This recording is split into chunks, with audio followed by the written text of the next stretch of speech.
Okay, so I wanted to just take a minute away from the show and vent a little bit about something that I am sick and tired of hearing about.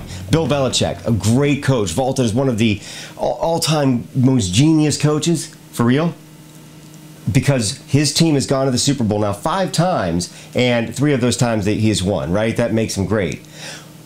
Let's just step back here a little bit. The guy cheated from the day he started. Am I saying this? Is this some report that can't be substantiated? No, he said that. He said that he had been cheating since the day he'd started. Who did he tell it to? Roger Goodell, the commissioner. Now, they were fined. He was fined $500,000. The team, I think, $250,000, and they lost the 31st pick of the 2008 draft. Big freaking deal. He had a history of cheating his way to victories. The offense lives off of trying to predict what the defense is going to do.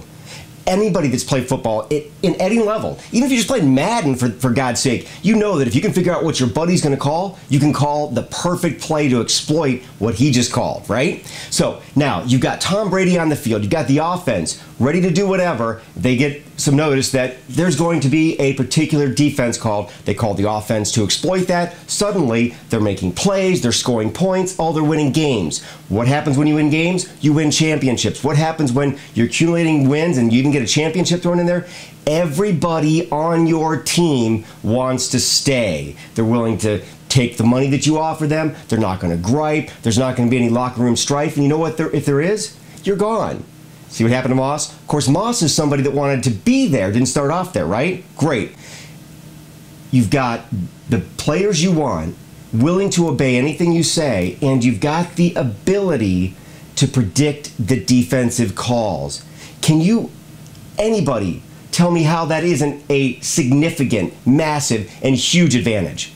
So now, if you're winning games based on that, you're winning championships based on that, and then we find out 8 years later, this has been going on, we're supposed to assume that mixed in there was a lot of genius and brilliance?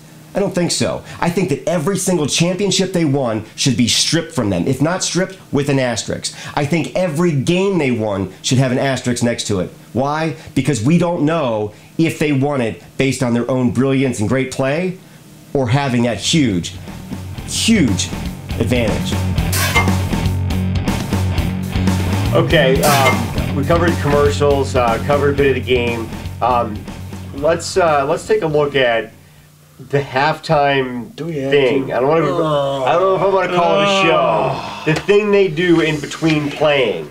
So, one thing that is funny, and going back to a little bit of the commercials, but the commercial where, they're going and they're going to play at the halftime, and they end up playing at the halftime bar, and it was like right before the halftime show, and then they go up, what's the name of the band?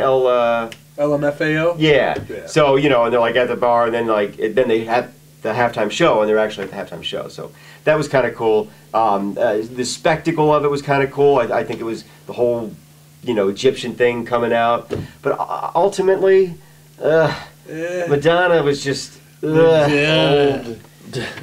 Yeah. This is a man sport, first of all.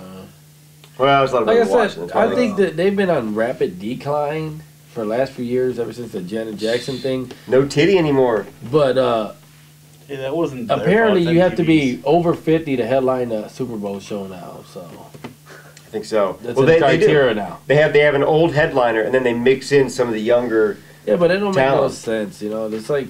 That was the only thing that Madonna did pretty good on that halftime. Was like, hey, LFO, you want to come play at my Super Bowl party? Because no one's gonna know who I am.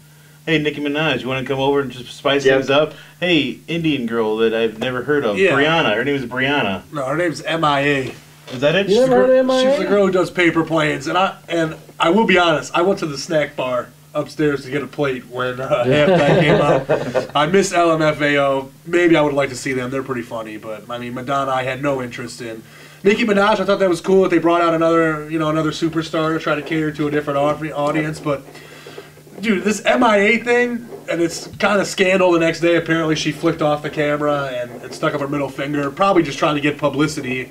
When you're a nobody, there's no such thing as bad press. But I don't understand how a female singer who had one hit in 2007, is on the stage with the Super Bowl with these elite entertainers, Madonna and Nicki Minaj. I'm telling you, that's Madonna bringing these people on. MIA. Yeah. She looked like Jamie Foxx in drag. That's what I'm saying. It was. It was a great marketing scheme by Madonna to bring these people on there. CeeLo Green for Like a Prayer. Going back to the Black Jesus in the original video, and there's CeeLo Green. Black Jesus, CeeLo Green.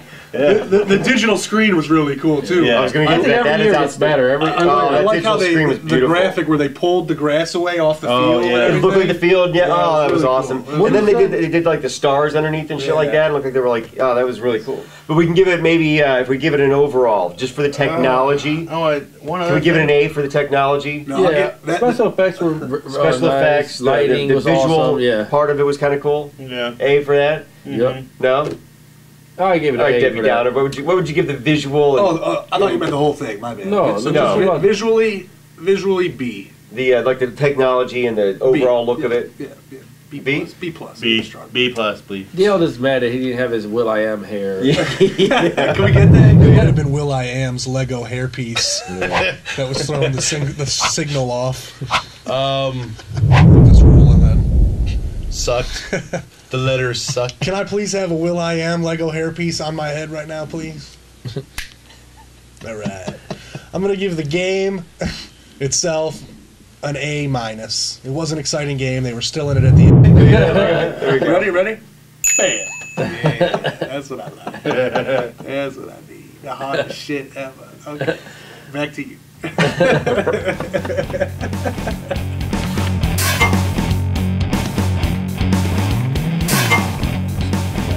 Well, we all made some predictions and we all picked the Giants, so we're all right in that regard. None of us really nailed it, got close enough to really throw any hardware out there. But you did pick the winning team, and Brett, I believe, came closest. How about Ramon?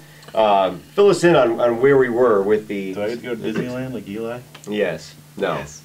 Well, DST, obviously, with the Giants, 27-24. Brett with 27-21 G-Men. Me, I had 30-24 G-Men, and Mike had Big Blue winning 33-27. He thought it was going to be a shootout, and that did not happen. There was a shootout for a few minutes.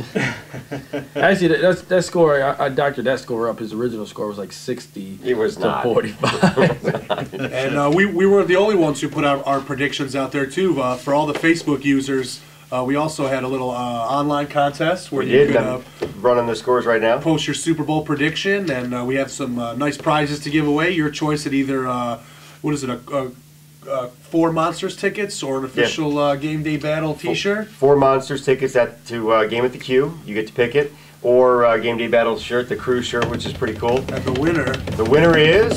Drum roll. Come on, guys. Where you at? Michael Quinn. Right. And actually, this is what's so cool about this.